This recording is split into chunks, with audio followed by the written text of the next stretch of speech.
এই হাদিসটির প্রেমে পড়ে গেছি, তো আপনারাও শুনে যান। আপনি যখন নিজের ঘরে নীরবে কান্না করবেন, আল্লাহ তখন ফেরেশতাদের উদ্দেশ্য করে বলেন, কোন জিনিস আমার এই বান্দার চোখে পানি আনলো?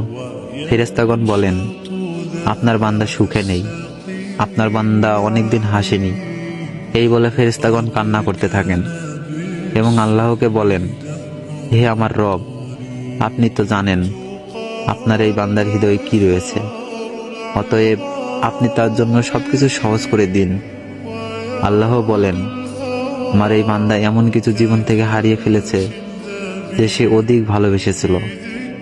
অতএব আল্লাহ বলেন, আমি শপথ করছি, আমার বান্দা যা তার জীবন থেকে হারিয়েছে তার চেয়ে উত্তম জিনিস আমি তাকে এনে দিব, যা দেখে দুনিয়া ও আখিরাতে সবাই বিস্মিত হবে।